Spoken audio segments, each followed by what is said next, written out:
Bonjour à tous et bienvenue en direct sur Public Sénat. À 3 jours du premier tour de la présidentielle, nous continuons à vous faire vivre les meetings des 11 candidats à la présidentielle.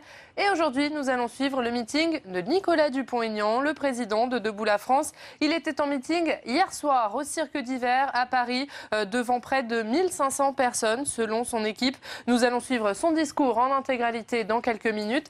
Mais avant cela, pour décrypter la campagne de Nicolas Dupont-Aignan, 3 invités avec moi sur ce plateau. Zoé Cadio.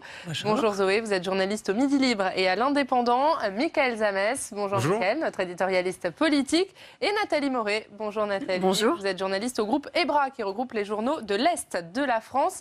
Alors Zoé, on va commencer avec vous. Nicolas Dupont-Aignan, il est candidat à l'Élysée pour la 2e fois. Mais qui est-il ? Alors, Nicolas Dupont-Aignan n'est pas un petit nouveau en politique, hein, et puis c'est même, je dirais, le fruit de ce qu'on a fait jusqu'à aujourd'hui pour faire ses classes. Hein. Il sort de l'ENA, et, il a été réélu plusieurs fois maire de sa commune avec un certain succès, même avec, je dirais, avec des chiffres... Merdière, dans l'Essonne. Merdière dans l'Essonne. Bon, là, il prépare une 2e candidature. La première, c'était bien sûr en 2012, où il a fait un peu moins de 2%, je crois 1,78, 79%. Et là, il espère faire plus de 5%, il dirait même 18%, mais il faut être raisonnable, hein, franchement. Et je pense que s'il fait 3,5, 4, ça sera déjà une super performance de sa part. Hein. Vous êtes d'accord, Nathalie ? Il espère, lui, dépasser cette barre des 5%. Est-ce qu'il peut le faire ? Alors, je pense qu'il aurait pu le faire au début de la campagne parce qu'il avait un positionnement qui lui permettait de le faire. Et les affaires de François Fillon auraient pu, justement, faire en sorte qu'il y ait un électorat beaucoup plus important que celui qu'il n'a. Moi, j'ai le sentiment qu'il a fait une campagne très médiatique, mais un petit peu moins présent sur le terrain et surtout, il est apparu lors des débats présidentiels, enfin des débats télévisés, du débat télévisé à 11. Il est resté dans son camp de petit candidat. Il n'a pas passé la vitesse supérieure qui aurait pu lui permettre de prendre la roue de Mélenchon ou de Benoît Hamon. Donc je pense qu'effectivement, il a loupé le coche à ce moment-là.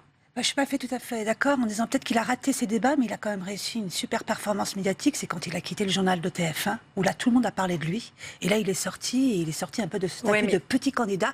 Alors évidemment, il n'a pas vraiment capitalisé là-dessus, mais enfin on sait maintenant un peu plus qui est Nicolas Dupont-Aignan et qu'il est sorti un petit peu de cet anonymat des petits candidats. Michael, alors on sait peut-être un peu plus qui est Nicolas Dupont-Aignan, mais quelle est sa ligne politique ? Quels sont les points forts de son programme ? L'anti-européen. On peut le dire comme ça, c'est le fer de lance de sa campagne, c'est l'Europe, contre les traités, refaire les traités. C'est un souverainiste, lui se définit un peu comme un souverainiste light peut-être, c'est-à-dire comparé à Marine Le Pen qui veut absolument faire ce Frexit, un référendum, sortir de l'euro. Lui c'est plus nuancé, c'est surtout sur les traités. Alors il explique qu'il a une envie d'une autre Europe, de mettre des frontières auprès de la France, mais tout cela reste encore un petit peu flou peut-être dans ce qu'il souhaite comparé à une décision ferme et définitive par exemple de Marine Le Pen qui dit l'Europe c'est non et on sort et on fait la fin de l'euro. Lui c'est un petit peu plus nuancé. Donc c'est là où peut-être il y a encore des choses à améliorer dans son programme. C'est peut-être sur le côté clair, des annonces claires et définitives. Alors après ce qui le caractérise aussi c'est l'entreprise. Pour lui, le Made in France, c'est essentiel. On revient là aussi à des bases européennes, bien évidemment. Le protectionnisme aussi, là, c'est beaucoup plus clair. Non, il y a des choses très claires dans son programme, comme sur l'entreprise, le protectionnisme, travailler pour les Français. Il y a aussi autre chose, ce sont les travailleurs détachés. Vous parliez du débat tout à l'heure. Là où il a été connu et reconnu, c'est pour avoir lancé ce débat sur les travailleurs détachés. Et c'est vrai qu'on en a beaucoup parlé à l'issue de ce débat, peut-être pendant 24 ou 48 heures. Il avait lancé la thématique. On avait donc dû parler de l'Europe, forcément. Et ce qui avait aussi peut-être avantagé Jean-Luc Mélenchon et peut-être un petit peu après Marine Le Pen. Mais c'est vrai, je suis d'accord avec ce que vous disiez tout à l'heure. Il est resté comme celui qui attaquait les autres non pas comme celui qui avait annoncé des forces de proposition. Et du coup, c'est là où les gens se sont peut-être dit, il reste encore le petit candidat. Il est resté en fait maire d'hier, plus que candidat à la présidentielle. Et il y a autre chose, Michael, si je peux rajouter quelque chose à ce que vous venez de dire, il est aussi connu pour être le candidat de la moralisation de la vie politique. Et ça, pas simplement depuis 6 mois. C'est quelque chose qu'il porte depuis très très longtemps, c'est très en avant sur son programme. Et là aussi, c'est ce qui fait qu'il aurait pu sans doute... Et je rajouterais anti-système. Évidemment, c'est un peu à la mode dans cette campagne, mais c'est aussi son fonds de commerce. Mais il essaye aussi, je dirais, de mettre une petite touche de gaullisme économique, parce qu'il est quand même pour le protectionnisme, l'interventionnisme, tout ça a des doses un peu thérapeutiques, hein, je dirais, mais justement pour revenir et défendre le produire français. Alors nous allons suivre dans quelques instants son discours qui avait lieu hier au Cirque d'hiver à Paris. Nathalie, vous étiez hier au Cirque d'hiver. Quelle était l'ambiance lors de ce meeting? Alors c'était une ambiance chaleureuse, mais très différente des autres meetings. Par exemple, il est à peu près sur le même volet politique que Marine Le Pen ou François Fillon. Là, le public de Nicolas Dupont-Aignan, c'est un public beaucoup plus calme, chaleureux certes, mais pas du tout hystérisé. Donc il a eu un petit peu de mal au départ à lancer l'ambiance, parce qu'effectivement, c'est pas le genre, les gens qui vont dans les meetings à monter sur les chaises. Mais voilà, il y a eu un petit peu de mal, mais bon, voilà. Mais on va suivre tout de suite alors ce meeting qui avait lieu, donc je vous le disais, hier soir au Cirque d'hiver. Et puis on se retrouve juste après avec nos 3 invités pour décrypter le discours et la campagne de Nicolas Dupont-Aignan.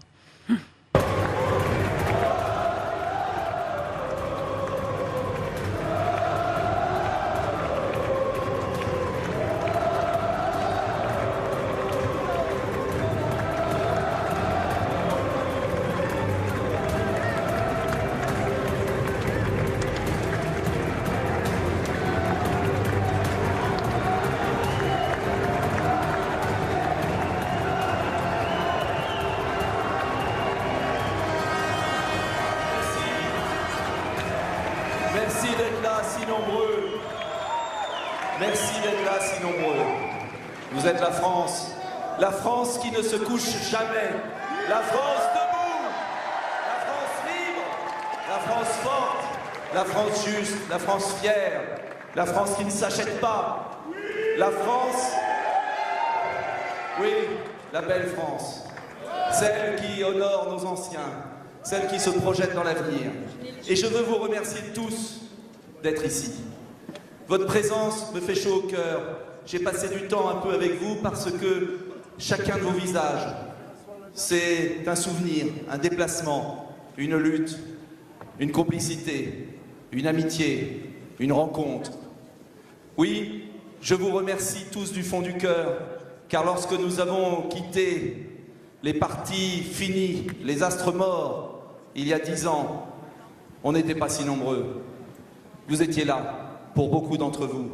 Vous avez cru dans la liberté de la France. Et je veux vous remercier tous d'être là. Certains vont arriver parce qu'il y a du retard avec les embouteillages, mais qu'importe, nous avons commencé à l'heure. Et je veux vraiment vous remercier du fond du cœur. Mais notre lutte ne fait que commencer. Et je veux remercier aussi toutes celles et tous ceux qui nous ont rejoints au fil du temps, qui ont pris conscience de la beauté de notre combat, de sa justesse, de sa vérité, de sa sincérité, de sa cohérence. Oui, je veux vous remercier tous, parce que c'est ensemble que nous allons sauver notre pays. Il n'y aura pas d'homme présidentiel, il y aura les Français qui vont se lever pour rendre aux Français la France qu'ils aiment. Oui.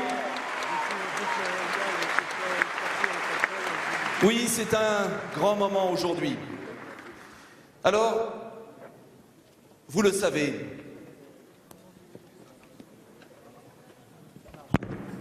un, deux, oui, ça marche. Vous le savez, tiens, tenez-moi ça, si j'ai envie de bouger, je vous le prends. Ce n'est pas une élection comme une autre aujourd'hui. Ce n'est pas une élection comme on en a connu. Pourquoi ?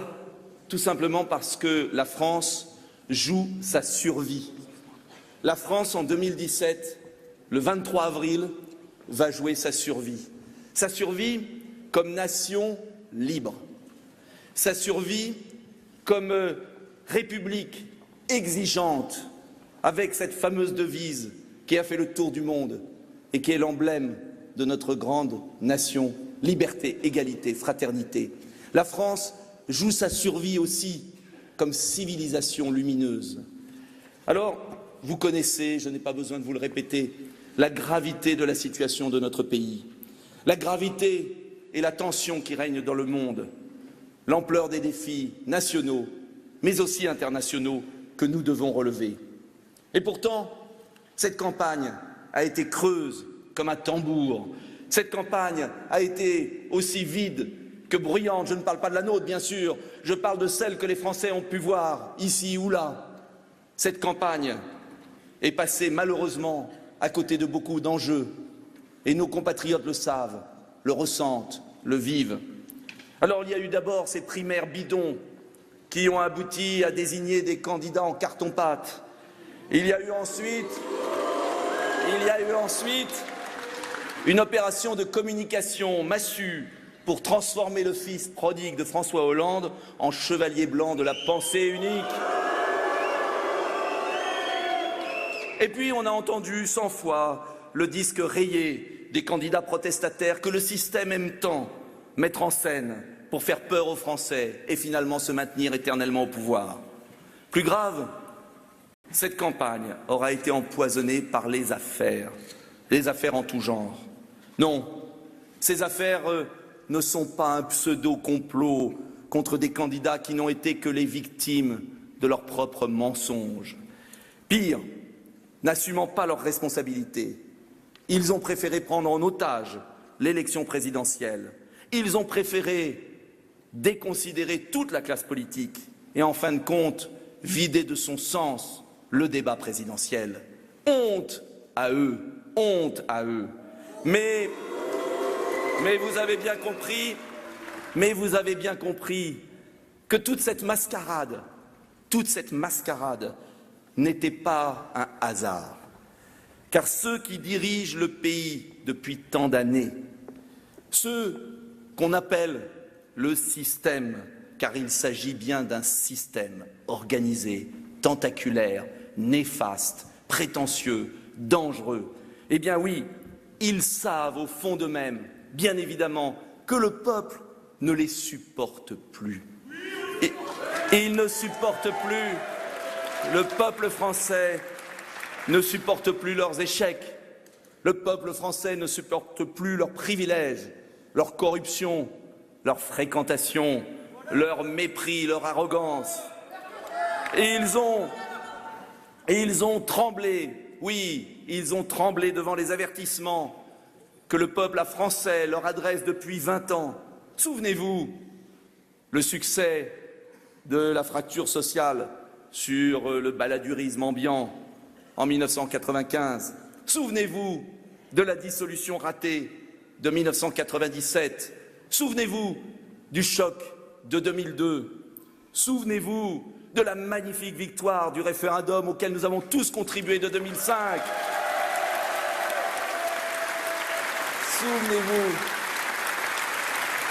Souvenez-vous du faux espoir de 2007. Souvenez-vous de l'arnaque totale anti-finance de 2012.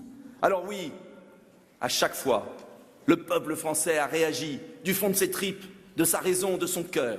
À chaque fois, le peuple français a dit non. Il a dit non parce qu'il a compris qu'on le conduisait dans l'échec, dans la disparition de ce qu'il est au plus profond de lui-même. Et oui, le système, comme on l'appelle, sait désormais que le peuple français n'est pas un peuple comme les autres. Nous sommes les Francs, au sens premier du terme, c'est-à-dire des hommes libres, des citoyens résistants, des patriotes républicains. Oui, les Francs.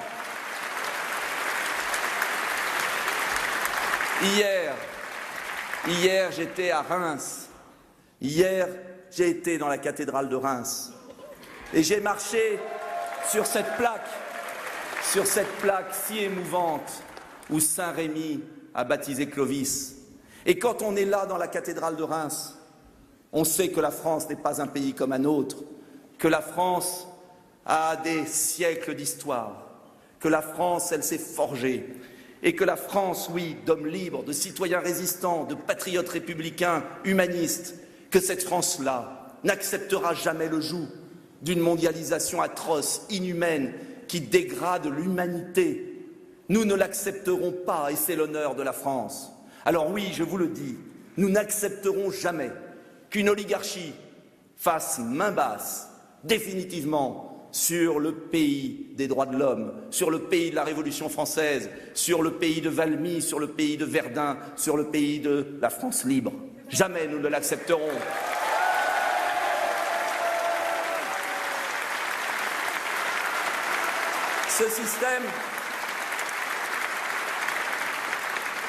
Ce système, ce n'est pas, comment dire, une menace abstraite.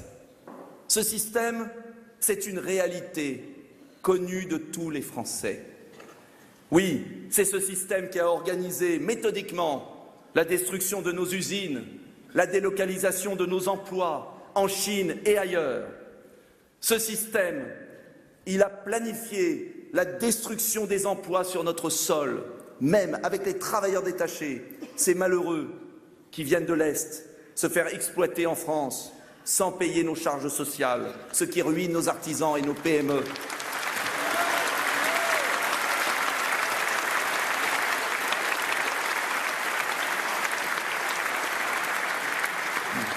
Ce système, il a endetté massivement les États auprès des banques privées depuis la fameuse loi de 1973 pour que vos impôts, toujours plus importants, paient sans cesse leurs bénéfices, alors que ceux qui travaillent durement sont toujours plus matraqués. C'est cela la réalité du système. Ce système, il a organisé un nouvel esclavage migratoire, faisant passer son avidité d'exploitation pour une pseudo-modernité généreuse. Ce système, il est là, partout. Ce système, il est constitué de personnes qui recherchent toujours le plus grand profit pour eux-mêmes. Ce sont des patrons de multinationales, ce sont des dirigeants de grandes banques, ce sont des lobbyistes en tout genre qui intriguent à Bruxelles et dans les grandes capitales. Ils ont ensemble, chers Français, acheté le pouvoir des hommes politiques traditionnels et le silence des médias. Ce système est d'une force incroyable. Toute personne qui dénonce cette collusion est immédiatement critiquée, considérée comme un ringard. La liberté, ce serait ringard. Le droit du travail, ce serait ringard. Oui, bien évidemment, les conquêtes sociales, ce serait ringard. Monsieur Macron et Monsieur Fillon veulent déréglementer tout ce que la France a construit. Alors, bien sûr, nous serions complotistes. Mais le dîner du siècle, c'est quoi? Les groupes qui se réunissent ici ou là, de deux côtés de l'Atlantique, c'est quoi? Une invention? Monsieur De Castres, qui est le principal soutien de Monsieur Fillon, c'est quoi? Et bien évidemment, nous le savons tous. Et d'ailleurs, chacun a son écurie, son cheval. Certains ont Monsieur Macron, d'autres Monsieur Fillon. Ce sont les chevaux sur lesquels, bien sûr, ils font avancer leurs privilèges et leurs abus. Alors je vous le dis, nous ne sommes pas complotistes, nous ne sommes pas ringards, et nous n'avons jamais été, c'est l'honneur des gaullistes, des républicains de Debout la France, jamais xénophobes, parce que quand le système est à bout, il nous caricature, il nous salit. Mais je vous le dis, la réalité est bien là. Le système se casse les dents sur le peuple français, ce peuple indomptable. Alors oui, faute de pouvoir le soumettre, terrorisé d'avance par son vote éventuel, après avoir tout tenté, pendant 20 ans, pour imposer une politique contraire à nos traditions, à nos valeurs républicaines, à notre idéal de justice, après avoir tout tenté, eh bien, le système a décidé de manipuler l'opinion pour voler l'élection présidentielle aux Français. Alors, je vous le dis, changement de la loi, bien sûr, quelques mois avant l'élection présidentielle, pour limiter l'égalité du temps de parole, remplacée par la fameuse équité à la tête du client. Multiplication des faux débats entre des gens qui pensent pareil, qui servent les mêmes intérêts et qui vont se regrouper après, pendant les primaires. Et sabotage des vrais débats pendant l'élection, car c'est ça dont il s'agit. Et je remercie les chaînes de télévision, oui, qui ont eu le courage d'organiser un vrai débat à 11. Car les Français ont compris. Les Français ont compris qu'il y avait 11 candidats choisis par les institutions de la République en vertu des règles sur les parrainages. Et je salue les maires si nombreux qui sont ici et qui ont fait preuve de liberté. Alors, les grands du royaume sont venus au débat organisé par 2 chaînes de télévision. Et puis, des candidats du peuple ont osé leur poser quelques questions. Et ils ont été totalement déstabilisés. Ils ont estimé que c'était inconvenant, qu'il y avait 2 sortes de candidats, les grands et les petits. Comme pour eux, il y a 2 sortes de Français, les grands qui se gavent et les petits qui triment. Voilà la réalité. Eh bien, les Français ont compris. Et ce n'est pas parce qu'on multiplie les hologrammes qu'on est pour autant démocrate, car c'est M. Mélenchon qui a fait échouer avec M. Fillon le débat sur France Télévisions. Alors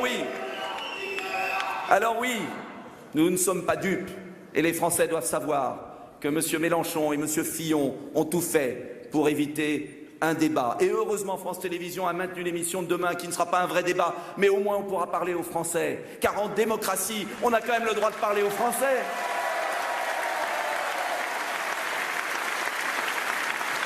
Tout a été fait pendant cette campagne pour favoriser les candidats du système. Tout a été fait. Et je ne parle pas du financement massif et opaque de certaines machines partisanes. Je ne parle pas des voyages à Londres, des voyages à New York, des voyages en Suisse pour aller chercher de l'argent, pour aller chercher ceux qui ont beaucoup d'argent, tandis que nous faisons campagne avec nos mains, avec notre cœur, avec nos convictions, avec 10 fois moins d'argent que les autres.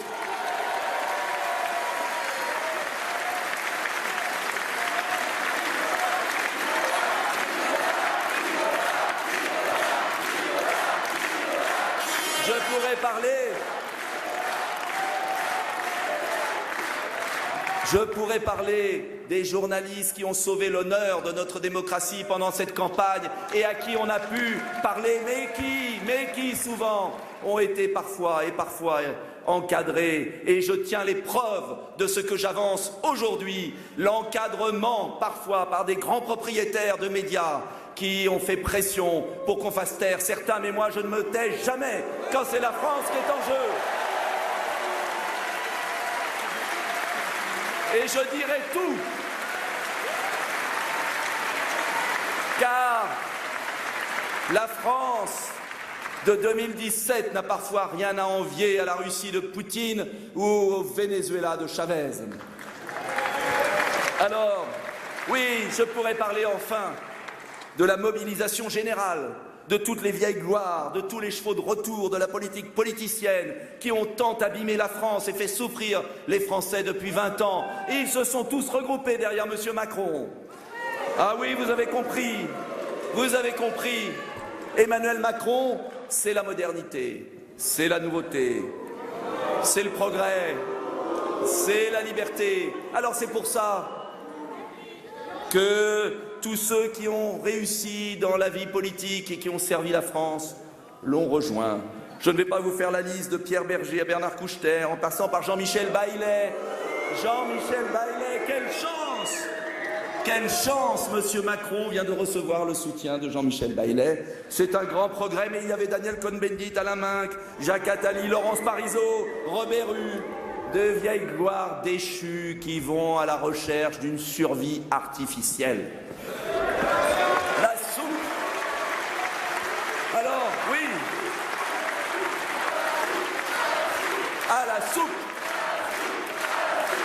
Mais cette soupe,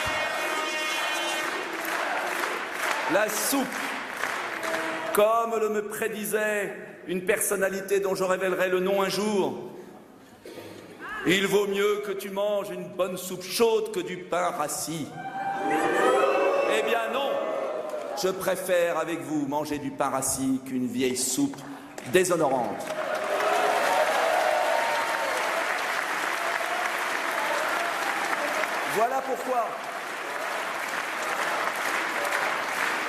Voilà pourquoi mon combat pour la démocratie française, est indissociable de mon combat pour la France et pour les Français.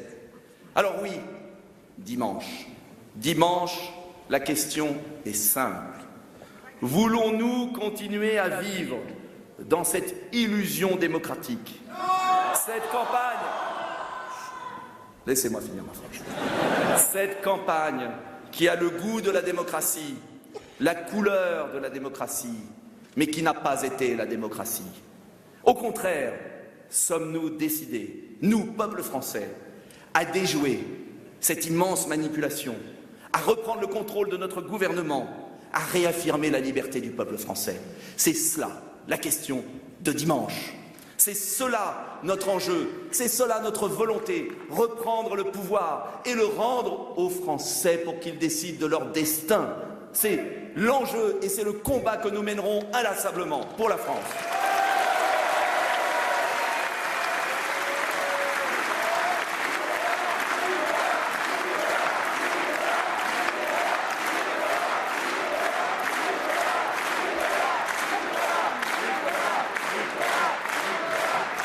Et vous savez,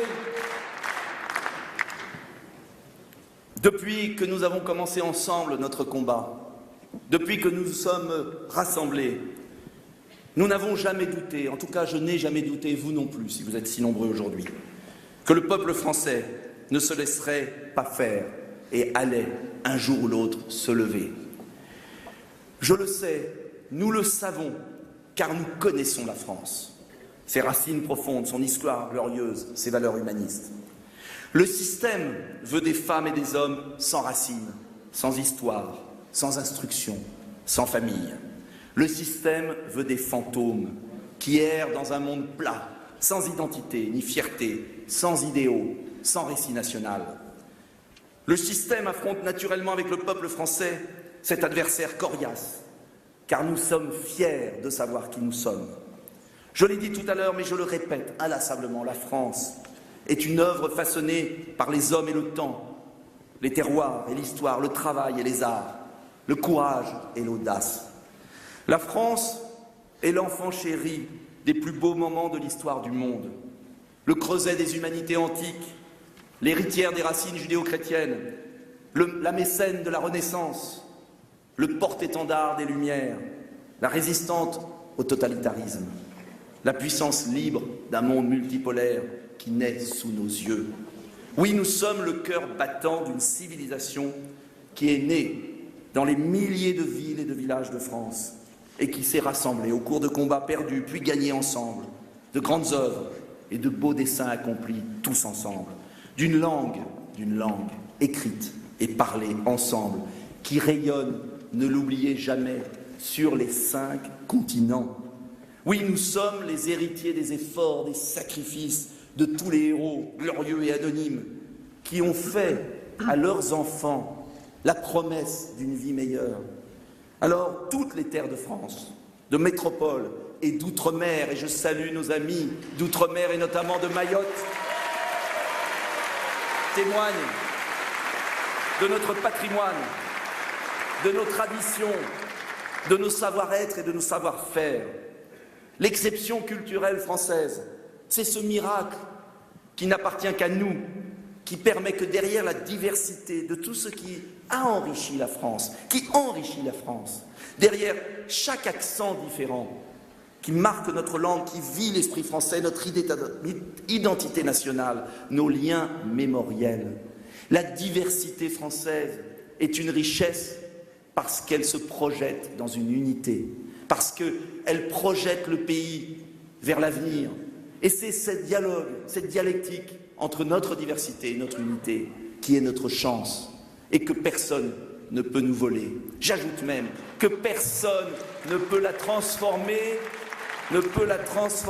en un identitarisme réducteur. C'est la richesse de la diversité française qui fait la spécificité de notre pays. Alors oui, nous aimons les Français. Nous aimons les Français. Notre caractère, avec nos défauts, et il y en a. Nos qualités, et il y en a aussi. Notre énergie qui se réveille toujours un peu tard, il faut le reconnaître, quand tout semble perdu et que l'essentiel est en jeu. N'oubliez jamais la fameuse expression utilisée par nos adversaires pendant la Grande Guerre, du moins jusqu'à l'arrivée de Clémenceau, et qui qualifiait notre armée, c'est-à-dire la France, des lions dirigés par des ânes. Rien n'a changé. Le peuple français est composé de lions dirigés par des ânes.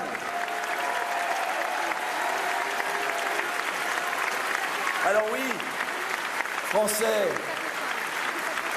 relevez-vous, réveillez-vous, rugissez comme des lions et débarrassez-nous des ânes le plus vite possible.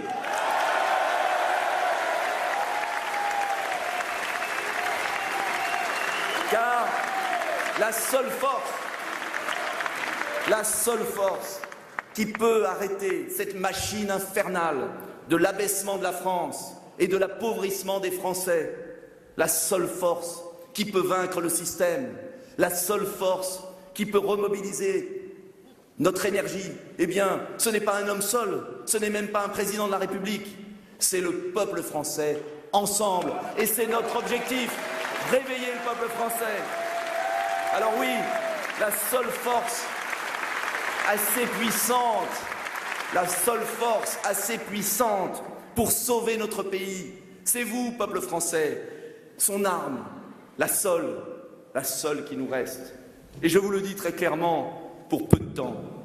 Voilà pourquoi 2017 est peut-être la dernière chance pour le peuple français de vivre en démocratie, une démocratie tant abîmée. La seule arme qui nous reste, qu'ils n'ont pas encore pu nous voler, c'est le bulletin de vote. C'est ce bulletin de vote que je vous invite à utiliser dimanche 23 avril, ce bulletin de vote qui est votre assurance liberté, votre assurance justice. C'est ce bulletin de vote que vous devez aller mettre dans l'urne, sans écouter les sondages trafiqués, sans écouter les médias parfois manipulés, sans écouter l'argent, la force de l'argent qui achète tout.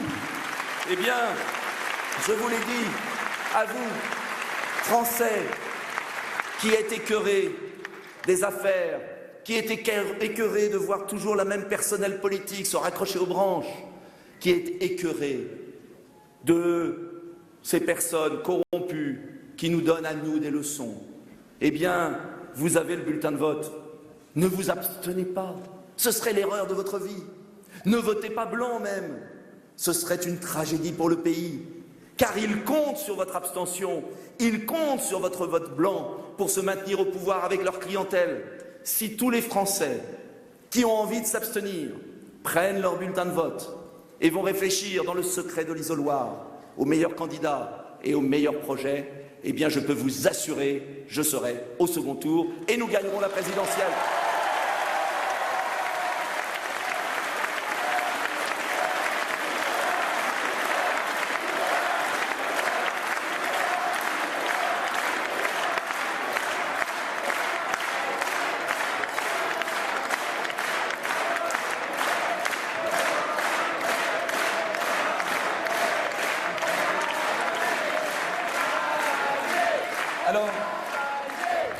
Alors je vous le dis, je suis candidat à cette élection présidentielle pour porter un projet très simple.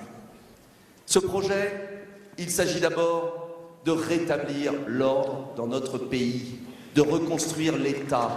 C'est un projet qui vise à garantir ce qui fait la République, c'est-à-dire l'équivalence des droits et des devoirs. dans les circonstances qui sont les nôtres, je voudrais vraiment insister sur la guerre que nous menons. Car oui, nous sommes en guerre contre des barbares, contre un totalitarisme. Mais dans cette guerre, il faut se donner les moyens de la gagner. Et si j'insiste là-dessus, c'est que dès le lendemain des attentats de Charlie Hebdo, j'ai indiqué au président de la République un certain nombre de mesures précises, numérotées. Vous pouvez les retrouver. Ces mesures précises, numérotées, n'ont pour la plupart pas été prises. Nous l'avons payé cher du sang des Français. Et maintenant, je veux le dire très clairement, malheureusement et heureusement dans un sens grâce à l'intelligence de nos services, grâce à leur énergie, et je veux saluer les forces de sécurité, nous avons à nouveau repris conscience, et vous pouvez les applaudir, nous avons à nouveau repris conscience du péril qui est le nôtre. Mais il faut être cohérent. Qui a supprimé 40 000 postes de militaires? Qui a supprimé 40 000 postes de militaires de 2007 à 2012 et nous donne aujourd'hui des leçons de sécurité? Qui a supprimé 20 000 postes de militaires? Ensuite, Monsieur Hollande, oui, c'est la réalité. Alors moi je veux bien que toutes ces personnalités, Monsieur Fillon et Monsieur Macron, viennent nous dire aujourd'hui qu'ils feront ce qu'ils n'ont pas été capables de faire hier. Pire, qu'ils vont reconstruire ce qu'ils ont détruit. Mais moi je n'ai pas confiance. Et je vous le dis, pour reconstruire la France, il faut des personnalités qui ont été cohérentes dans leur parcours politique. Voilà pourquoi je veux que nous puissions reconstruire l'État régalien. Cela veut dire d'abord donner à nos militaires qui sont sur des théâtres d'opérations difficiles les moyens de gagner cette guerre. Cela veut dire le lancement du second porte-avions, cela veut dire des moyens militaires, cela veut dire le recrutement de 50 000 postes dans nos 3 armes et dans une 4e qui est la cybersécurité. C'est un défi majeur. Et ce défi majeur, je vous promets de le conduire. Il faudra aussi renforcer nos forces de police, de gendarmerie sur notre territoire national. Là aussi, je propose 40 000 recrutements. 40 000 recrutements pour que l'on puisse agir, que l'on puisse dégager les forces sentinelles, les rétablir dans nos armées en entraînement, que l'on puisse assurer la protection de nos concitoyens. Cela veut dire aussi des équipements, cela veut dire de la considération, cela veut dire de revoir la procédure pénale et de construire les places de prison qui manquent dans notre pays. J'ai rencontré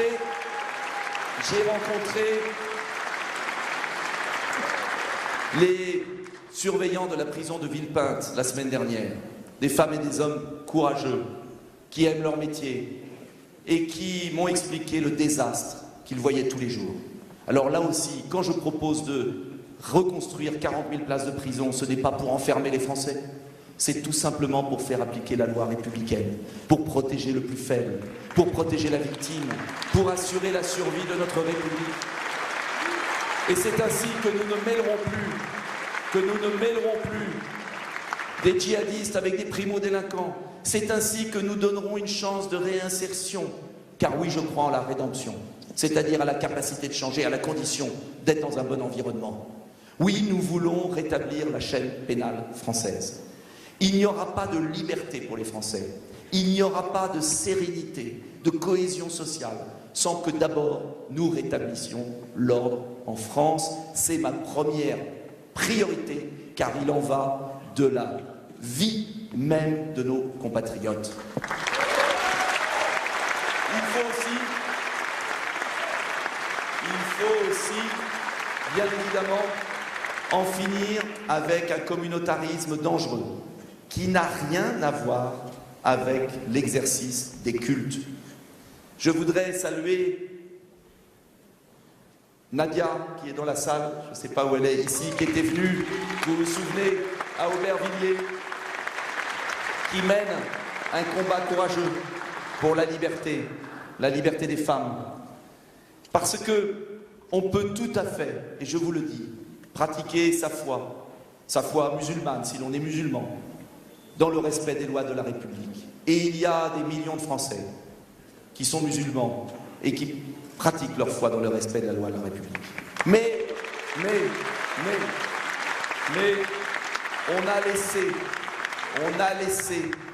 on a laissé certains détourner cette foi, la transformer en arme de guerre. Et ce faisant, on a sali beaucoup de personnes. J'ajoute qu'il faudra un jour s'interroger sur le lien entre les voyages au Qatar et en Arabie Saoudite et le maintien de mosquées dangereuses qui ont essaimé la haine dans notre pays.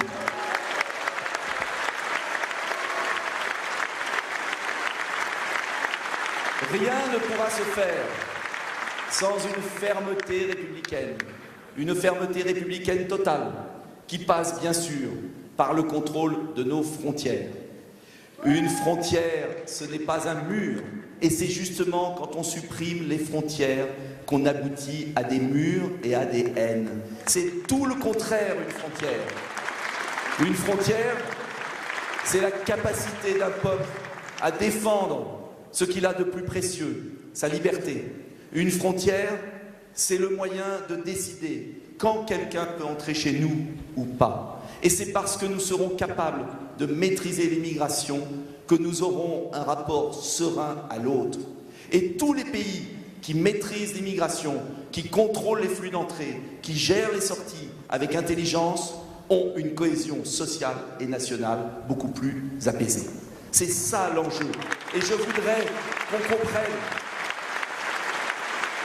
qu'il n'y a pas de voie en France sans le rétablissement de notre souveraineté nationale. Et je voudrais aussi que l'on comprenne que contrôler ces frontières, ce n'est en rien se fermer hermétiquement. C'est pourquoi un moratoire sur l'immigration, une immigration zéro n'a aucun sens, car la France doit respirer en attirant des talents. Je pense aux étudiants francophones qui font la force du pays. Respirer en attirant des scientifiques qui échangent avec nous. Respirer en étant digne du droit d'asile, qui bien évidemment est fondamental. Mais simplement, nous devons réguler tout cela et nous ne pouvons pas accepter que le droit d'asile soit détourné. Voilà pourquoi le laxisme des uns renforce la fermeture des autres. Voilà pourquoi le système et les extrêmes sont heureux de vivre ensemble. Et la difficulté de notre tâche, vous la connaissez tous, c'est qu'il est bien plus difficile d'exprimer une position sincère, cohérente, réfléchie, pour réconcilier les Français et ne pas opposer les pauvres, quelles que soient leurs origines, leur religion, car nous voulons réconcilier les Français. Et nous réconcilierons les Français en faisant respecter les lois de la République. C'est fondamental et c'est le cœur de mon projet politique. J'insiste là-dessus. Mais la France va retrouver, je vous l'assure, et on peut le faire, et on peut compter sur tout, la plupart des Français, la France va retrouver son autorité, sa fierté. La France va permettre enfin aux jeunes femmes de rentrer dans leur quartier sans avoir peur d'être agressées. La France va permettre aux jeunes des cités de ne pas être rackettés quand on va au collège, de ne pas avoir peur de l'autre. C'est ça ma France. C'est une France républicaine, ferme et juste.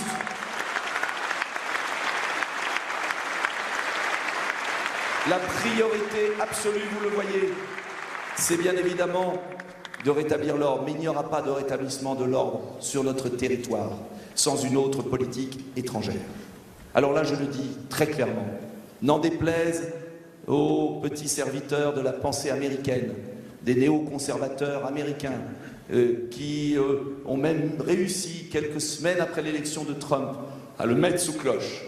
Il faut une autre politique étrangère, notamment au Moyen-Orient. Il faut arrêter de croire que nous allons, nous, la France, ou même les États-Unis, première puissance mondiale, décider de chacun des régimes de la planète. Je m'inscris totalement dans la politique étrangère de Jacques Chirac et de Dominique de Villepin, dans cet héritage gaullien, parce que on ne peut pas faire autrement. Alors moi je veux Je veux bien qu'on déclare la guerre à tous les dictateurs. Est-ce que j'ai eu de la sympathie pour M. Kadhafi? Jamais. Est-ce que j'ai même eu de la sympathie pour M. Saddam Hussein? Personne. Est-ce que l'on peut avoir la moindre volonté de soutenir Assad, ce sanguinaire? Pas évidemment, c'est absurde. En revanche, par qui on remplace Assad? Comment? Et quelle sera la conséquence? Veut-on faire la même chose qu'avec Saddam Hussein, alors qu'on a complètement détruit l'Irak et semé les haines et la discorde? Veut-on faire la même chose qu'en Libye, avec cette brillante opération qui déstabilise tous les pays du Maghreb, avec des conséquences en chaîne considérables et qui explique l'opération du Mali? Avons-nous vocation à jouer les apprentis sorciers du monde? Non, je le dis très clairement. Alors je sais que ça ne plaît pas à la pensée unique, je sais que ce n'est pas bien, et je sais que certains chiens de garde m'ont, dans une émission récente, sali, car qui peut croire que je puisse aimer Saddam ou Assad ou Kadhafi? En revanche, eux, ils sont responsables de la montée de Daesh. Eux, ils préfèrent laisser tranquille Daesh pour faire une fixation sur certains. Et moi, je vous dis une chose très précise, près d'ici, qui a tué sur les trottoirs nos enfants? Qui? C'est Daesh ou c'est Assad? C'est Daesh.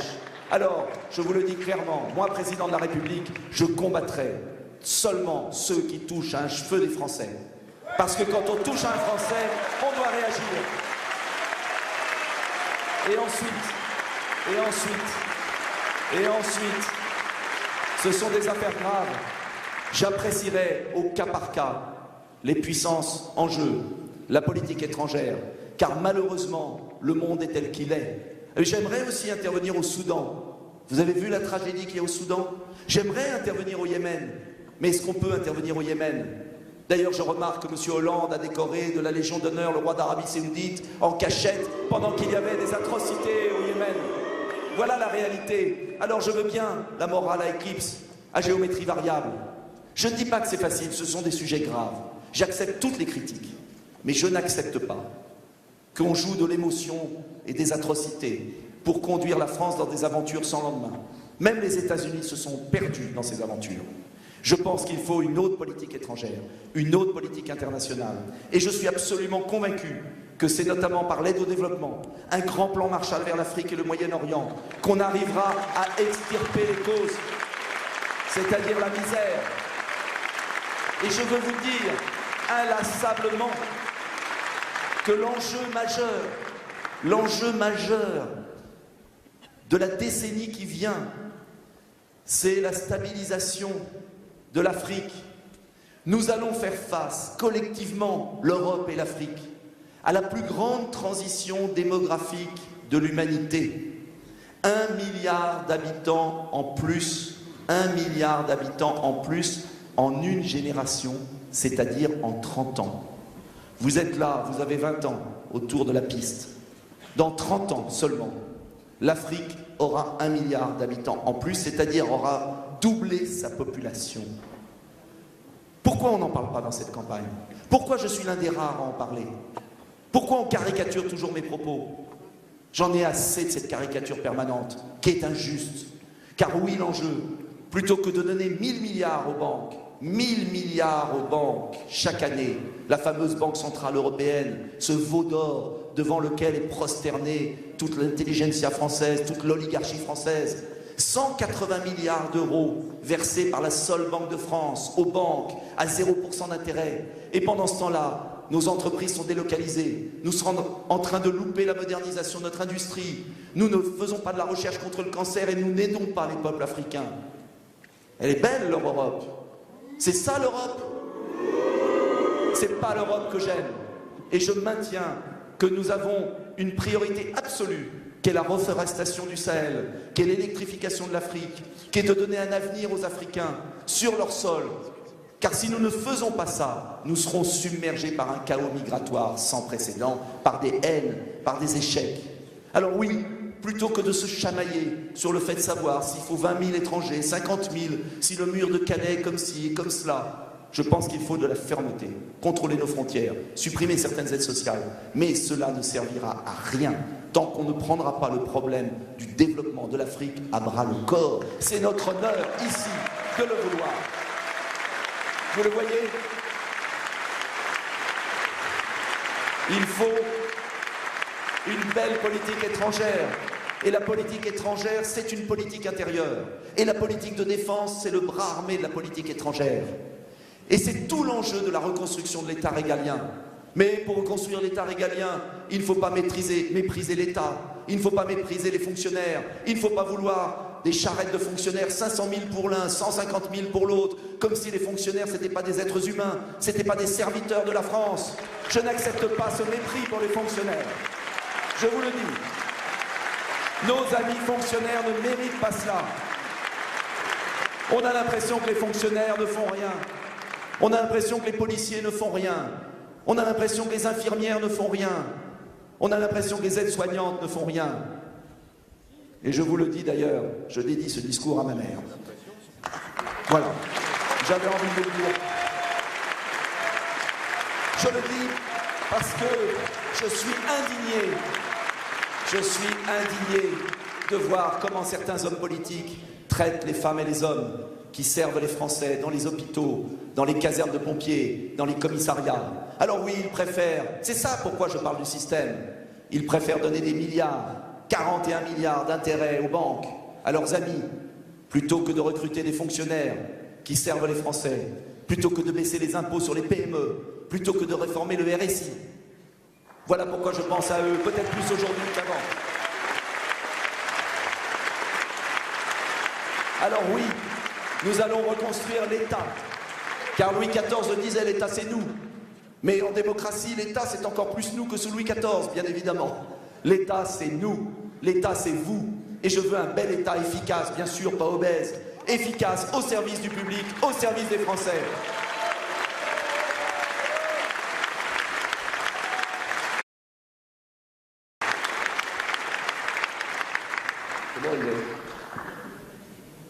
Il ne faut pas que je sois trop long. Je demandais l'heure. On va reconstruire l'État. Sans l'État, il n'y a pas de France. Mais bien évidemment, il ne s'agit pas d'être étatiste. Il ne s'agit pas d'être collectiviste. Il s'agit aussi de reconstruire le muscle. L'État, c'est la colonne vertébrale du pays. Mais s'il n'y a pas de muscle, la colonne vertébrale ne tient pas. Le muscle, c'est la force de nos entreprises. Et c'est la deuxième priorité absolue de mon mandat. C'est une évidence. Nous pouvons relocaliser 1 million d'emplois en France. Nous pouvons en créer et en libérer 1 autre million. Avec 2 millions supplémentaires, nous allons porter notre système social. Cela veut dire très clairement qu'il y a 2 politiques possibles. 3 même. La première, c'est celle qu'on connaît depuis 20 ans. Ah, on nous dit qu'il faut réduire les déficits. Alors on va augmenter les impôts. Ils ont tellement augmenté les impôts qu'ils ont fait fuir les emplois et que les déficits se sont accrus. Et puis il y a ceux qui vous disent on va raser gratis. C'est M. Mélenchon, Mme Le Pen. Alors oui, M. Mélenchon va augmenter de 100 milliards les impôts. Mme Le Pen, elle dit on va mettre la retraite à 60 ans, 17 milliards, allez hop. On va mettre une taxe à l'importation, mais la taxe à l'importation, il va y avoir des représailles. Alors je vous le dis très clairement, je ne veux pas continuer avec ceux qui, sous prétexte de rigueur, sont en train de faire fuir les emplois et n'ont pas réduit les déficits. Mais je ne veux pas non plus qu'on parte dans le décor. Et donc cela veut dire une politique très sérieuse de relocalisation et de relance productive. J'en ai parlé abondamment, je vais être bref aujourd'hui, mais je veux simplement vous dire que si nous mettons en place dans notre pays les mesures qui ont réussi dans les autres pays du monde, en Corée du Sud, aux États-Unis, au Japon, dans les pays qui ont compris que la mondialisation, c'était une guerre économique et qu'il fallait utiliser tous les moyens légaux dans le cadre de l'Organisation mondiale du commerce, sous l'écran radar, pour fortifier nos entreprises, pour avoir une vision stratégique, pour conquérir le monde, pour inventer l'avenir, eh bien on peut très bien y arriver. C'est le sens des mesures que je propose. Division par 2 de l'impôt sur les sociétés pour les bénéfices réinvestis sur le territoire français. Achat public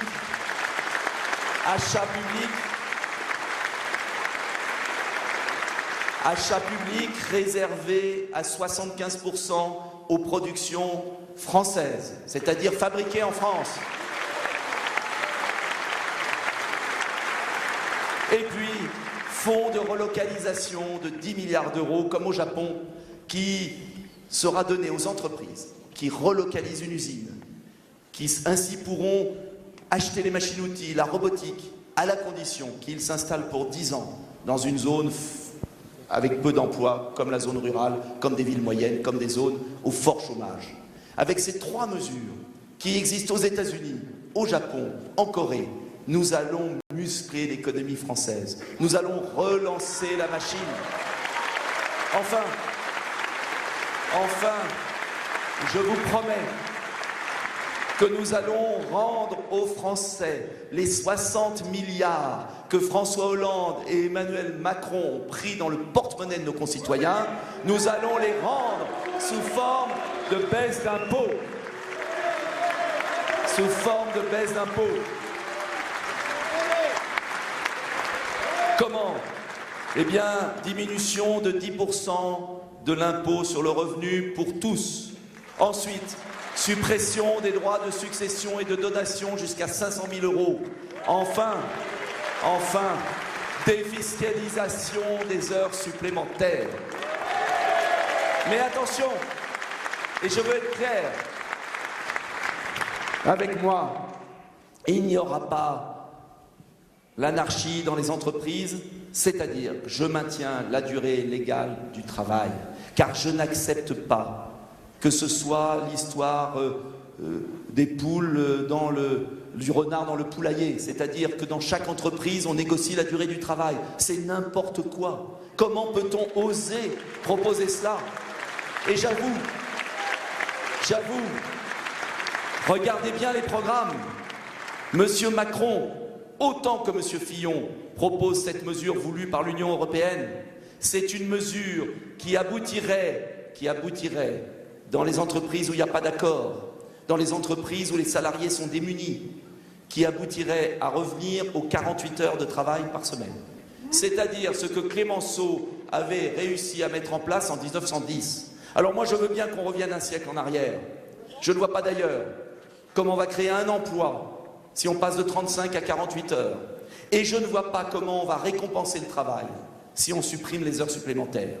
Car je crois au contraire qu'il faut libérer les heures supplémentaires, donner de la souplesse aux entreprises, mais dans le cadre d'une réglementation qui reste uniforme. Alors oui, je maintiens les 35 heures, mais j'assouplis la capacité des entrepreneurs à proposer des heures supplémentaires à leurs salariés, et les salariés y gagneront. C'est gagnant, gagnant. Et nous allons relancer l'économie avec cette bonne mesure.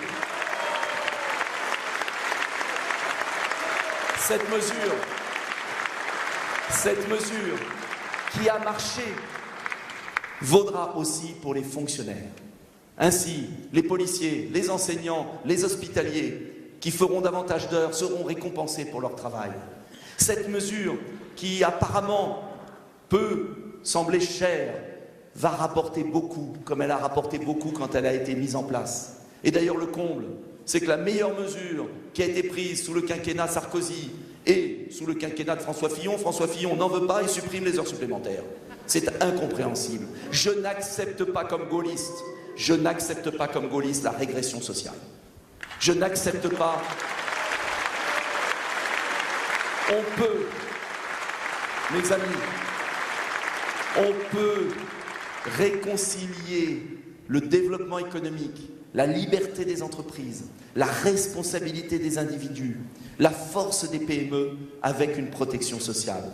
Il s'agit simplement d'assouplir l'ensemble, de relever les seuils sociaux, de supprimer des normes. En un mot, je veux libérer la vie des PME, je veux baisser leurs taxes, je veux récompenser le travail à tous les âges de la vie, que ce soit pour les salariés, pour les retraités avec ma célèbre mesure sur les 100 € par mois de plus pour les petits retraités. Je veux qu'en un mot, que les Français soient dopés pour réussir.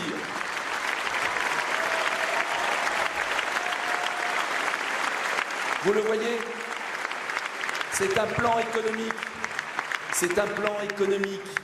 qui permet à la France de relocaliser, de créer de l'emploi. Et c'est cette création d'emplois qui va nous donner la capacité à investir pour l'avenir. On ne fait rien dans le statu quo. Voilà pourquoi aussi je veux rétablir l'État stratège, l'État qui investit à long terme, comme le général de Gaulle avait su le faire pour les nouvelles technologies de l'époque. Pourquoi sommes-nous si en retard dans les technologies d'avenir, alors que nous avons une capacité scientifique extraordinaire? Je voudrais à cet égard vous dire qu'on n'a pas parlé de la science dans cette campagne.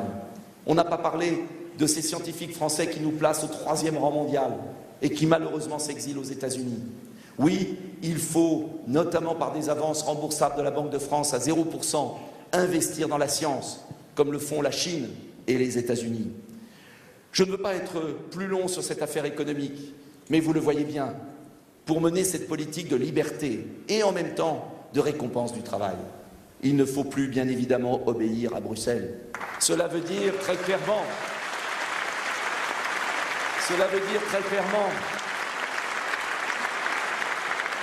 la renégociation complète des traités. Alors j'entends ce qui se dit. Nous sommes attaqués d'ailleurs des deux côtés. C'est bon signe.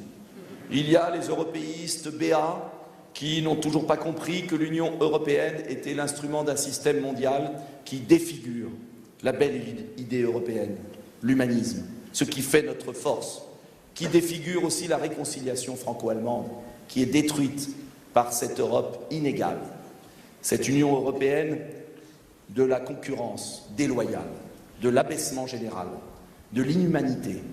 Alors oui, il faudra dénoncer ces traités. Mais nous sommes aussi attaqués par ceux qui croient qu'on va déménager la France au milieu de l'Atlantique, que la France va devenir l'Islande et qu'il suffit de dire Frexit, Frexit, Frexit pour s'en sortir. Je crois, au contraire, qu'il faut une coopération européenne. Je crois au projet commun avec nos partenaires, parce que nous avons des intérêts en commun, nous avons un avenir en commun, nous avons une civilisation commune. Cela veut dire qu'on doit travailler ensemble. Alors oui, je vous le dis très clairement, il n'y a aucune fatalité à subir une mauvaise Europe. Aucune. Et je suis absolument convaincu que dans le contexte du Frexit anglais, la France, de 2017, après l'élection du président de la République, aura une marge incroyable pour tout revoir. Et elle aura d'autant plus cette marge que nous aurons la volonté et la capacité de dire à nos partenaires, si vous n'acceptez pas ce traité alternatif, si vous refusez ce changement d'Europe auquel aspirent tous les peuples d'Europe, les Italiens, les Espagnols, les Grecs bien sûr, tous ceux qui souffrent de cette mauvaise Europe. Si vous n'acceptez pas, eh bien, pour nous, ce sera fini, vous resterez entre vous et nous reconstruirons sans vous, l'Allemagne, une belle Europe et vous verrez qu'à la fin, vous reviendrez. C'est la seule solution. Alors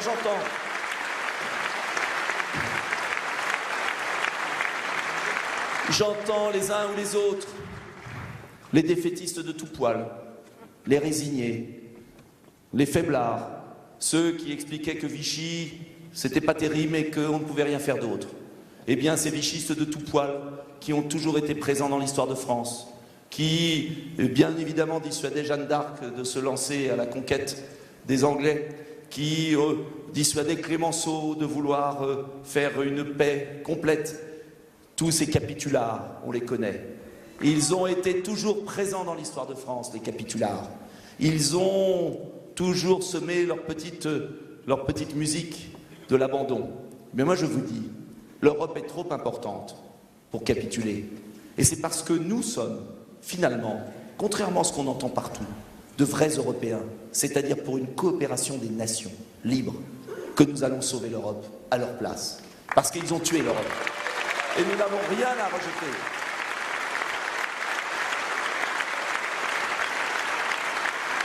Oui, vous verrez, la France a toute la capacité de changer les choses.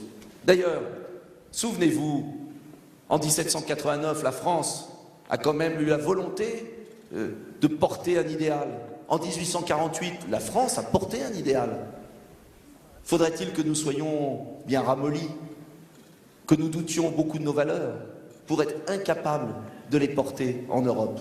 D'autant qu'elles sont écoutées et que je peux vous dire que la voix de la France compte et que les Italiens, les Espagnols, même des Allemands, des Anglais et beaucoup d'autres attendent le réveil de la France. Alors bien sûr, les cours d'Europe, les dirigeants fatigués, ceux qui dominent le système qui nous utilise, bien évidemment vous fait croire qu'on ne peut pas le faire. Mais c'est tout à fait possible. Et je peux vous assurer que c'est l'enjeu de 2017. Nous serons majoritaires à vouloir rompre avec cette mauvaise Union européenne. C'est ça le tremblement de terre qui arrive en 2017.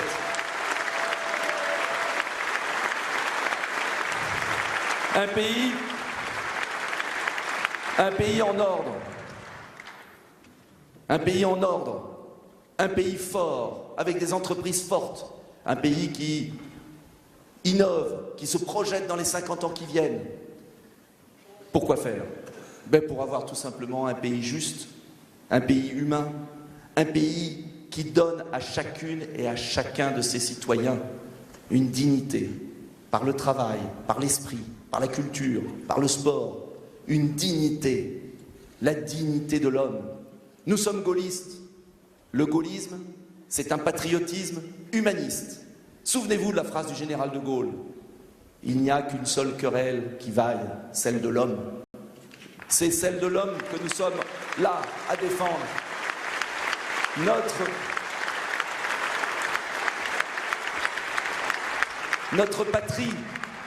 Notre patrie, l'effort collectif, l'effort de défense, l'effort économique n'a de sens que pour rassembler les Français. Alors je sais que souvent on me questionne sur notre différence à nous, avec d'autres patriotes, que je ne citerai pas tant on en parle, à dessein, pour caricaturer le patriotisme. Eh bien notre patriotisme, oui, il est humaniste, oui, il rassemble, oui, dans notre patriotisme, il n'y a pas de petits et de grands candidats, il n'y a pas de petits et de grands Français, il n'y a pas de petits et de grands journalistes, il n'y a pas de petits travailleurs et de grands patrons. Notre patriotisme, il vise à porter un idéal de fraternité.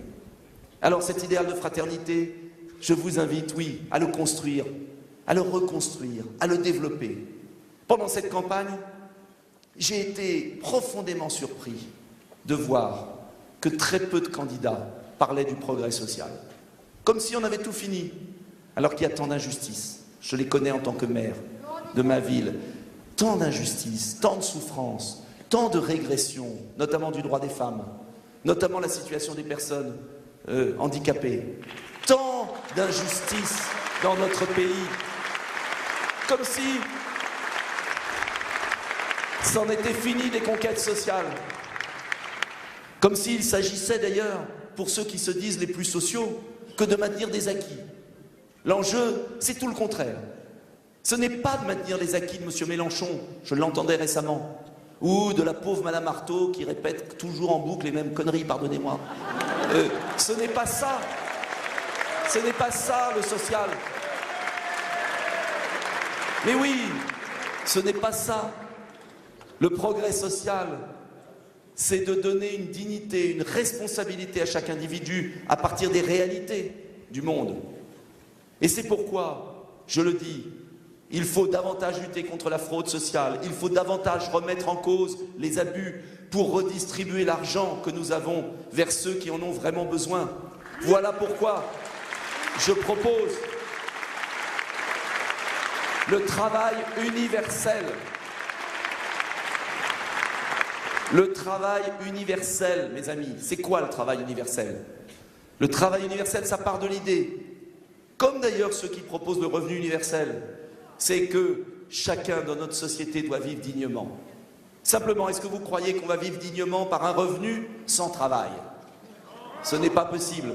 Alors, je suis parti d'un beau constat pour inventer une autre solution.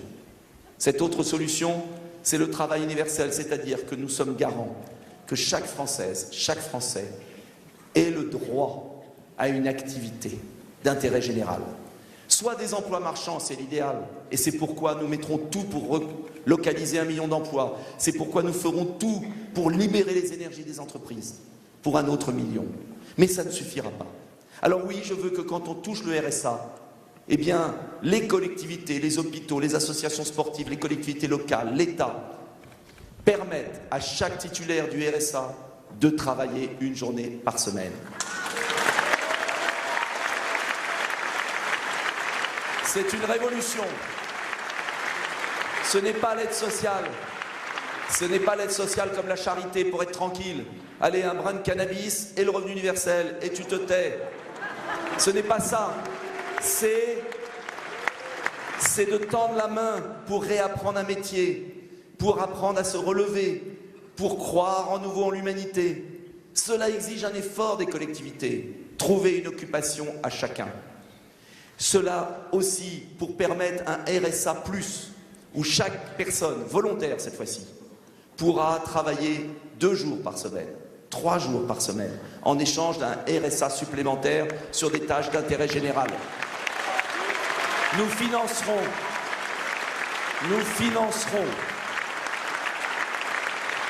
financerons le surcoût par des économies sur la fraude sociale, sur la grande fraude fiscale, 40 milliards, car je crois fondamentalement à cette idée que chaque Français ne doit plus être laissé chez lui à se morfondre en silence et à regarder la télévision qui peut être formidable quand elle passe des meetings politiques, mais qui peut quand même être très abrutissante parfois.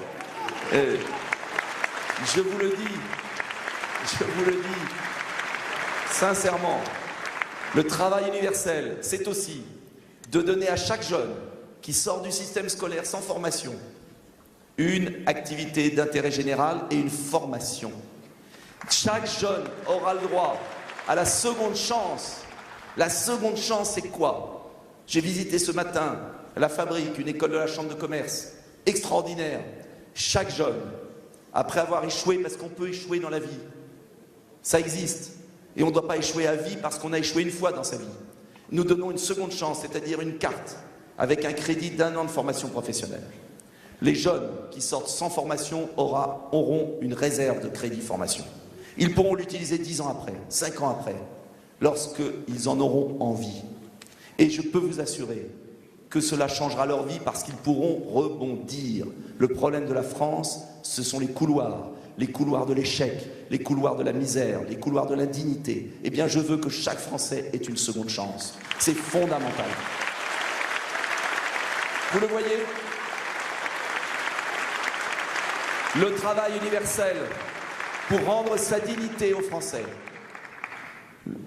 La seconde chance pour chaque jeune de France. Et puis, bien évidemment, la responsabilité individuelle. Une France de propriétaires où on peut acheter son logement social en crédit bail sur 40 ans. Car on doit avoir un toit à la fin de sa vie. Et cela coûtera moins cher à la société. La participation dans l'entreprise, grande réforme gaulliste qui a été torpillée par la droite du patronat et par la gauche des syndicats. Eh bien, la participation qui peut être mise en place grâce à la mise en retraite en ce moment de milliers de chefs d'entreprise qui ne trouvent pas de successeurs. Et les salariés pourraient reprendre les entreprises. C'est déjà en place avec des coopératives. Je crois à cette troisième voie entre le socialisme de l'assistanat qui ne marche pas et l'ultracapitalisme qui broie les hommes. Je crois à cette participation qui permet de développer l'actionnariat salarié. C'est une révolution, mais c'est notre révolution. Je voudrais enfin qu'il y ait une vraie politique familiale. Une vraie politique familiale. Il ne s'agit pas de vouloir défendre une vision dépassée de la société. Chacun doit pouvoir vivre sa vie. Chacun doit être maître de son destin. Mais que les femmes et les hommes qui veulent fonder une famille, qui veulent offrir un avenir à leurs enfants, puissent être aidés. C'était l'honneur de la France et c'est ce qu'ont cassé les socialistes en réduisant les avantages fiscaux, en réduisant les avantages financiers. Il faut que nous puissions aider les familles. C'est l'enjeu de ce grand plan de 250 000 places de crèche, comme c'est l'enjeu de ce grand plan pour la dépendance, pour permettre de préparer la dépendance de nos anciens. Nous savons qu'un choc démographique va aboutir à des millions de personnes dépendantes et nous ne prévoyons rien. C'est de l'inconscience totale. Nous avons vocation à le faire et je ne vais pas allonger la soirée.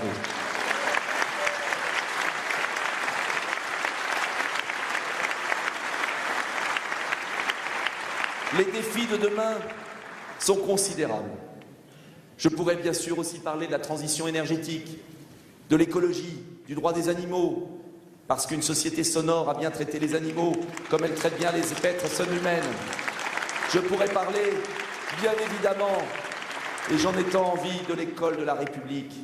Cette école de la République qui prépare la jeunesse de France. Et sans l'école de la République, rien ne sera possible. Et c'est pourquoi ils détruisent l'école de la République, parce qu'ils préfèrent des consommateurs abétis à des citoyens vigilants.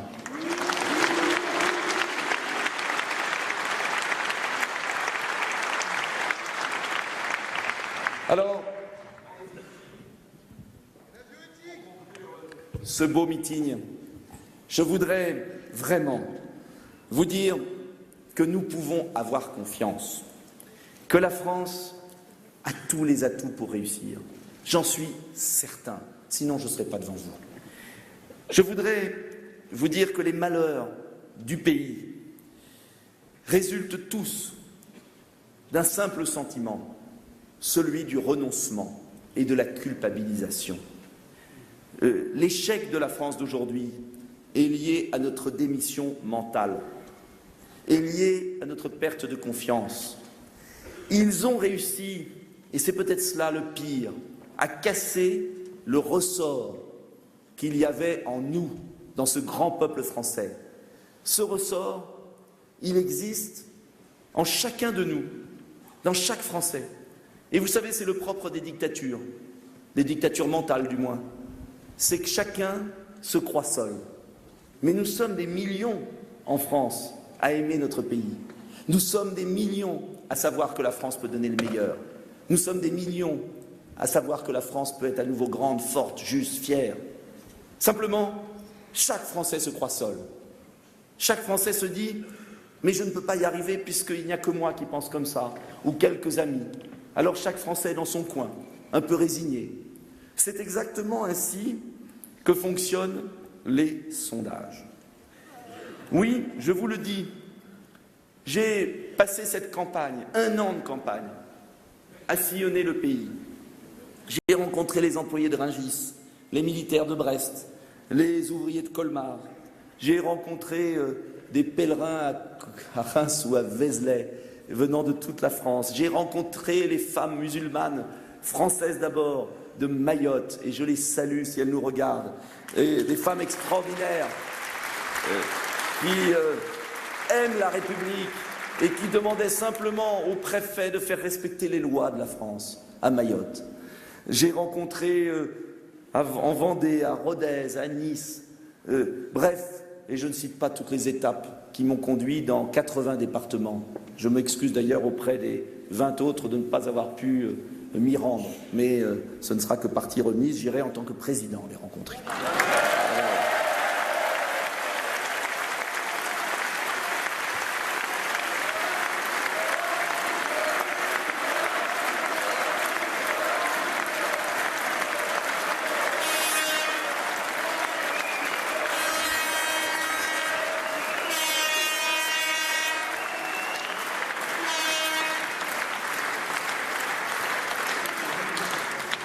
La France n'est pas le problème, la France est la solution.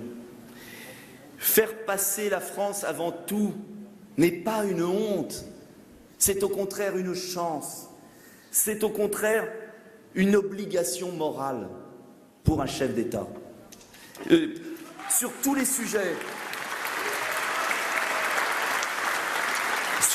sujets, sécurité, terrorisme, économie, immigration.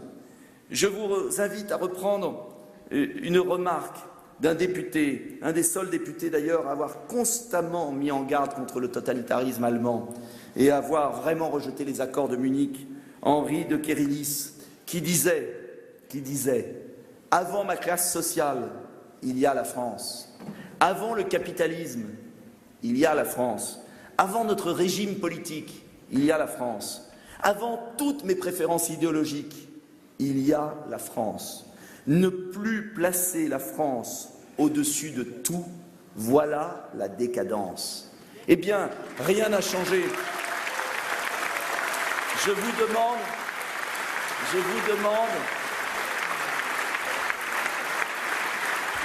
demande de placer la France qu'on aime au-dessus de tout.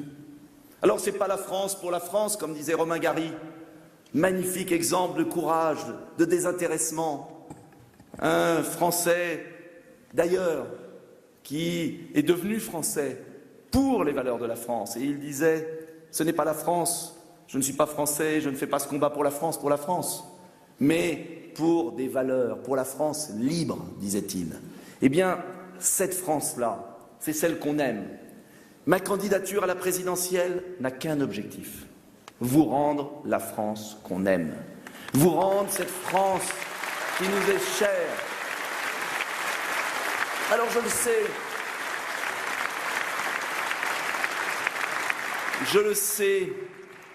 le sais, nous sommes plus récents dans la vie politique. Je le sais, on nous dit que nous sommes petits, mais ce sont les millions, monsieur, et il n'y a pas de honte à être petit. Ce sont souvent les petits qui sont les plus grands. Et je vous le dis, oui, dans la politique française, les grands sont surtout grands pour leur compromission, pour leur échec, pour leur mépris, pour leur arrogance, pour leurs affaires, pour leur coalition discrète. Les fameux grands ont déshonoré la France. Ils ne veulent plus respecter les petits. Les petits, ce sont les millions de Français, ouvriers, agriculteurs, artisans, infirmières, transporteurs routiers, douaniers, policiers, gendarmes. Ce sont les millions de petits qui portent la France sur leur dos. Ce sont eux les lions et ce sont les dirigeants qui sont devenus des ânes à force de mépriser le peuple. Alors, oui, je vous le dis, dimanche,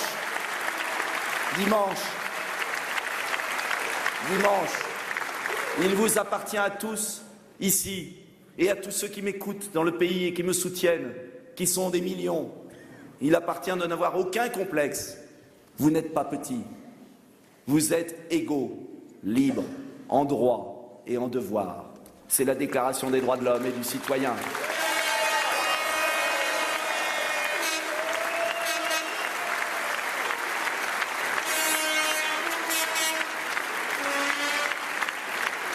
Vous devez vous relever. Et pour se relever, il faut se réveiller d'abord. Il faut arrêter de se faire manipuler. Il faut dire sa vérité au monde. Vous êtes Français. Et comme Français libres, vous devez, à un moment, utiliser votre bulletin de vote. Et ce bulletin de vote, vous devez le mettre dans l'urne en ne vous préoccupant que d'une seule chose. Votre pays, votre avenir, celui de vos enfants, votre civilisation, vos valeurs. Ne vous occupez pas des sondages qui ne sont que des photographies dépassées. Occupez-vous de vous. Le vote utile, c'est un vote pour eux, pas pour vous. Le vrai vote utile, c'est le vôtre. Le vrai vote utile, ce sont vos convictions, c'est votre avenir. Le vrai vote utile, c'est la France et c'est la République. Vive la France, vive la République!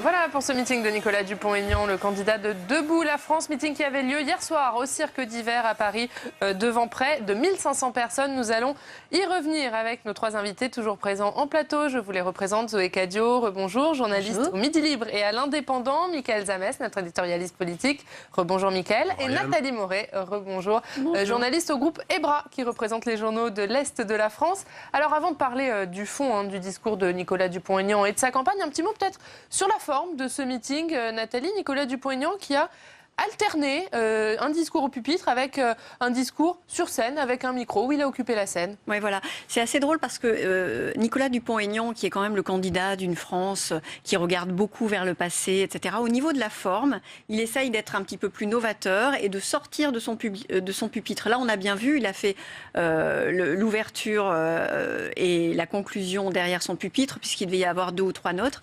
Mais le reste, il est allé pas tout à fait à la rencontre des gens. Il a été très mobile, il a bougé et il a essayé de donner une sorte de modernité à son discours qui n'en a sur le fond pas vraiment. Enfin, moi, j'ai pas trouvé que c'était très moderne, à vrai dire. Hein. On sent quand même que c'est pas naturel, hein, sa façon de faire. Hein. Il a quand même, un ton assez professoral quand il marche. On sent pas un petit peu cette envie, ce désir d'envie qu'on pourrait avoir quand on est en meeting. Et on a l'impression qu'il nous fait un peu la leçon, les uns et les autres. D'ailleurs, quand il sort un petit peu et quand il va vers les autres, il est plus...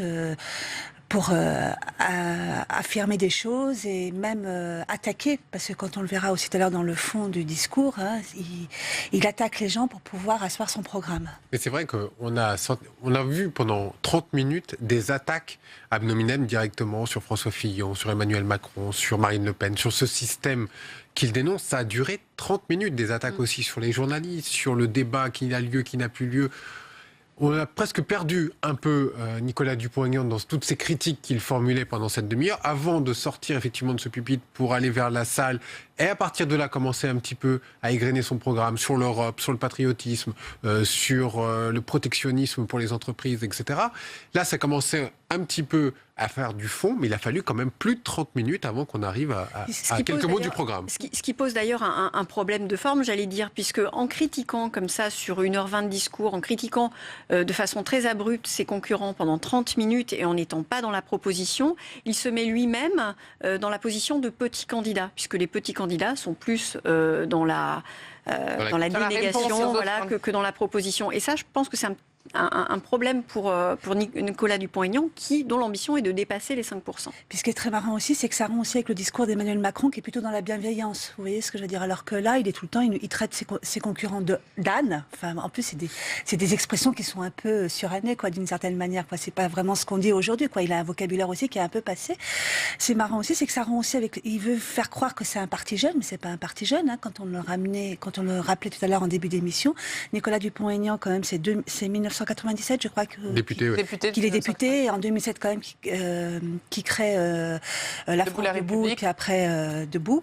Donc on voit quand même que c'est quelqu'un qui a quand même un passé et qu'il a du mal quand même à s'en débarrasser pour apparaître quand même nouveau en politique. Mais justement, hein, Mickaël, Nicolas Dupont-Aignan qui est dans le système depuis de nombreuses années, pourquoi attaque-t-il autant les candidats du système en disant le système, le peuple ne le supporte plus? Pourquoi? Parce qu'aujourd'hui, quand on regarde les analyses, plus de 60% des Français décrivent cette campagne comme quelque chose qui le rejette complètement. Et donc, dans ce rejet, il y a cette idée du rejet du système. Ça a marché aux États-Unis, ça a marché en Grande-Bretagne, on va rappeler évidemment les histoires de Brexit.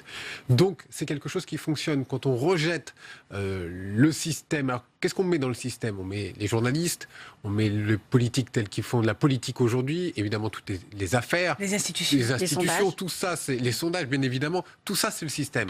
Alors, le rejet est très simple et en même temps, il en fait partie. C'est là aussi où tous les autres candidats qui ont le même principe de rejeter ce fameux système portent une grande responsabilité dans cette élection présidentielle, parce qu'à force de rejeter le système, eh bien, on donne la possibilité à des extrêmes de pouvoir monter. C'est un peu ce qu'on voit également dans les sondages aujourd'hui. Ça ne donne pas forcément des bons résultats pour Nicolas Dupont-Aignan, qui est bien meilleur lorsqu'il parle de son programme, lorsqu'il a ses propositions économiques qui sont ce qu'elles sont, qui peuvent plaire à une certaine catégorie de personnes. Ça fonctionne beaucoup plus facilement. Là, aujourd'hui, dans les sondages, dans les instituts et dans les analyses qui sont montrées, il monte. Pourquoi? Parce qu'il a récupéré des déçus de François Fillon, que ce soit des déçus du programme de François Fillon ou des déçus des affaires. Et ça marche pourquoi? Parce que Nicolas Dupont-Aignan a fait des propositions et c'est là-dessus qu'il capitalise et non pas sur cette critique permanente du système. Et critique aussi il critique aussi l'Europe différemment, donc il récupère aussi une partie de l'électorat du Front National, parce que lui, il ne veut pas fermer les frontières en tant que tel, il est plutôt souverainiste, hein, comme il le rappelle souvent. Patriote républicain. D'ailleurs, la formule est... Ce terme dit tout de Nicolas Dupont-Aignan. Patriote républicain. Patriote, c'est le mot qui est employé notamment en mettant des guillemets, notamment par Marine Le Pen au Front National. Républicain, évidemment, on a l'impression d'avoir le grand écart, finalement, de Nicolas Dupont-Aignan, qui n'a pas encore choisi les deux rives. Justement, les affaires dont on parlait il y a quelques instants, Nathalie, Nicolas Dupont-Aignan en a parlé pendant son discours, regrettant que ces affaires aient pris le pas sur le fond des programmes, disant même, en ciblant plus particulièrement François Fillon, qu'il a pris en otage cette élection. Oui, ça c'est effectivement, c'est un angle d'attaque, mais là encore, il attaque François Fillon sur les affaires, alors que lui-même a des propositions très fortes pour la moralisation de la vie publique. Et cette moralisation de la vie publique, dans son programme, ça date pas de 6 mois. C'est quelque chose de très, très, très antérieur, puisqu'il avait fait le constat sur le terrain qu'il y avait un rejet de la classe politique. Donc, c'est lui le premier, par exemple, qui a dit qu'il ne voulait pas, qu'il voulait un casier judiciaire vierge pour tous les élus. C'est une proposition très forte qui est reprise par d'autres personnes d'ailleurs, notamment par Benoît Hamon. Ça, dans le meeting que l'on vient de visionner, il ne le dit pas. Enfin, il le dit à la marge, mais je veux dire, c'est pas quelque chose qu'il met en avant. Ça. Voilà, c'est qu'il met en avant. Et là, encore une fois, c'est un positionnement de petit candidat, de pas quelqu'un qui veut changer la vie. C'est étonnant parce qu'il a sorti un livre il y a pas longtemps, Les 100 jours de mon gouvernement, les 100 premiers jours. Et dedans, on peut y lire, alors jour 1 jusqu'à pendant ces 100 jours. Et tout cela est écrit noir sur blanc. Et c'est dommage peut-être pour lui de ne pas avoir... plus accentuer sa campagne sur ses propositions plutôt que sur cette critique permanente. Et c'est là aussi où il paye peut-être côté peut-être plus petit candidat et qui le fait qu'il ne dépasse pas ces 4, 5, 6% dans les sondages. À sa décharge aussi, c'est que je ne sais pas si ça aurait été vraiment audible de dérouler son programme, parce que tous les candidats n'ont pas pu dérouler leur programme à cause des affaires. Ça a tellement été pollué qu'on avait l'impression que les gens n'entendaient pas ce qu'il disait. Donc je pense qu'il a essayé de rebondir justement là-dessus, parce qu'il parle de complotistes, de complot pour asseoir son programme. Et puis il attaque certes Fillon, mais les autres candidats pour se positionner. Vous voyez, c'est toujours... Là aussi, on n'est pas encore pour, mais contre. C'est toujours... contre. Justement, il attaque plus François Fillon. Michaël, est-ce qu'il espère récupérer l'électorat de François Fillon qui, déçu par les affaires, se tournerait vers lui ? C'est la cible, parce qu'il est un homme de droite. Il a été un ancien du RPR, ancien de l'UMP, qu'il a quitté. Lui aussi a dit non quelque part. Vous savez, c'est un gaulliste. Son histoire, Nicolas Dupont-Aignan, c'est De Gaulle. Donc il espère évidemment capitaliser sur ces déçus de François Fillon, les déçus aussi peut-être de Marine Le Pen. Donc encore une fois, on est dans un contre. C'est là où il peut récupérer, c'est contre François Fillon, contre Marine Le Pen. Il a des idées qui peuvent de temps en temps faire penser quand même à des idées proches du Front National, notamment sur l'Europe, sur les idées des frontières, sur l'idée du protectionnisme, l'idée aussi des incarnations gaullistes que peut prôner également François Fillon. Donc il essaye de capitaliser. Et c'est vrai que la critique de François Fillon est très forte. Très forte. On ne voit pas comment demain, si par exemple François Fillon devait être au deuxième tour, Nicolas Dupont-Aignan pourrait éventuellement appeler à voter pour François Fillon. La critique est extrêmement forte. Il s'est construit dans cette critique de François Fillon tout au long de cette campagne. À partir de là, mais est-ce qu'il en a tiré profit des ennuis de François Fillon, à la marge, alors au départ, un petit peu, comme disait Nathalie en début d'émission, beaucoup moins aujourd'hui. Le seul problème, c'est que quand même, qu'on le veuille ou non, notamment chez les Républicains, ils regardent Nicolas Dupont-Aignan quand même avec méfiance, parce qu'ils ne voudraient pas que ce soit le taubira de la droite, d'une certaine manière. Parce que certes, il va faire 2,5, 3,5, 4%, je ne sais pas exactement dimanche soir, mais c'est ce qui peut manquer à François Fillon pour être au deuxième tour. Donc c'est pour ça d'ailleurs, il a dit qu'il avait eu des pressions de leur part. Il n'a jamais démontré, il n'a jamais dit des SMS. Il n'a jamais dit qui lui avait... Il n'a jamais dit qui, mais bon. Jamais. Et là, encore une fois, c'est un positionnement... Moi, je pense qu'il y a un problème de direction de campagne chez Nicolas Dupont-Aignan, parce qu'encore une fois, il y avait beaucoup... je ne sais pas si on les a vus un petit peu sur l'image, il y avait pas mal d'élus autour de lui qui étaient saints de l'écharpe. Vous étiez au meeting hier soir, je le rappelle. Pas une seule fois, il n'en fait mention dans son discours. Or, il n'est pas seul. Là, il apparaît comme l'homme seul, l'homme providentiel, la figure gaulliste de la politique française. Mais ça, c'était le cas avant. Aujourd'hui, on va élire un homme ou une femme, mais avec un entourage, avec des équipes. Jamais il n'en fait mention. Et ça, c'est un positionnement, encore une fois, au risque de me répéter, de petit candidat. Et pas de quelqu'un qui est vraiment prêt à gouverner. Et c'est pour ça qu'il martèle un petit peu ses slogans entre guillemets, pour la campagne électorale, que ce soit contre le communautarisme, le patriotisme, un peu aussi toute cette fibre gaullienne économique avec le protectionnisme et l'interventionnisme, parce que ça aussi, c'est aussi sa marque. Oui, justement, il en a parlé dans ce discours, parce qu'il a quand même parlé un peu de son programme, Michael, et donc il a parlé de ce souverainisme, de cette défense des intérêts de la France. Absolument, et donc il a plusieurs propositions. Il veut rétablir la souveraineté monétaire, il veut permettre aux parlements nationaux de s'opposer aux décisions européennes et donc de reformuler les traités. Il y a tout un certain nombre de propositions qui sont sur la table. Les accords tels le TAFTA, vous savez, dont on a énormément parlé, ces accords de signature entre les États-Unis, le Canada et la France. TAFTA et CETA. Voilà, exactement. Tout cela, c'est dans le programme de Nicolas Dupont-Aignan. Et du coup, il en a parlé et on n'a pas beaucoup entendu. C'est vrai, tout au long de cette campagne, on a beaucoup parlé d'Europe. Ouais. Et certains disaient les mondialistes contre les autres. Ça, c'est aussi les théories du Front National. Les patriotes contre les mondialistes. Et ça, lui, se retrouve un petit peu au milieu de toute cette affaire, alors qu'il a été l'un des premiers à s'engager contre les traités européens, contre les frontières. Tout ça, c'est la marque Nicolas Dupont-Aignan. Et pourtant, il a été quelque part vidé de sa substance par les autres candidats. D'ailleurs, c'est un des premiers aussi à capitaliser sur le récit national. D'ailleurs, à la fin, il conclut en disant « Je vais vous rendre la France qu'on aime ». Donc, la France d'avant. Donc, Ah oui, la France gaulliste, d'avant, la France des traditions. Voilà, donc, son public, c'est ça. C'est cette France qui a peur du lendemain, qui a peur de l'ouverture et qui a peur, et qui a intégré le fait que la France était en déclin. Et quelque part, Nicolas Dupont-Aignan surfe sur cette vague-là, sur ces gens qui ont peur de ne plus retrouver la France grande, la France telle qu'ils l'ont connue. Et d'ailleurs, c'est pas un hasard non plus s'il a le soutien, s'il se dit assez proche de gens comme Guénaud, il ne faut pas l'oublier non plus. Donc c'est aussi cette image qu'on a de la France d'antan qui était puissante des 30 Glorieuses. Il y a eu des propositions aussi sur l'économie, notamment sur les défiscalisations des heures supplémentaires. C'est ce qu'avait fait à l'époque Nicolas Sarkozy. Il y a des propositions sur les fonctionnaires et sur le travail, absolument. Notamment sur les fonctionnaires, il prend l'inverse de ce qu'avait dit François Fillon ou un Emmanuel Macron. C'est le premier défenseur des fonctionnaires. Exactement. Donc tout ça, ce qui est assez surprenant quand même. C'est à noter également dans son programme. C'est quelque chose qui parle aux gens également sur les territoires. Quand on défend les fonctionnaires territoriaux, dans cette France des oubliés également, comme Marine Le Pen souhaite également a fait campagne sur cette France-là, lui aussi est allé sur ce terrain-là. Et il en parle. D'ailleurs, il dit qu'il va sauver la droite en allant puiser par l'extrême droite, avec l'aide de l'extrême droite. Et on le voit bien parce qu'il s'appuie justement sur ces, classes économiques avec les fonctionnaires pour pouvoir justement et la défense. Et d'ailleurs, il y a eu un appel du pied des membres du Front National, certains membres du Front National qui ont lancé un appel à Nicolas Dupont-Aignan pour le rejoindre dans un gouvernement possible pour demain si jamais Marine Le Pen devait gagner l'élection présidentielle. Il a dit non. Il leur a fermé la porte. Il a fermé la porte, visiblement. Parce que pour l'instant, c'est justement son indépendance qui est son ADN. Et c'est là-dessus qu'il espère capitaliser et avoir plusieurs députés en juin prochain. Donc, alors justement, est-ce que c'est ça aussi qui se joue pour Nicolas Dupont-Aignan? Est-ce que c'est l'après 23 avril? Est-ce que finalement son objectif, ce sont les législatives?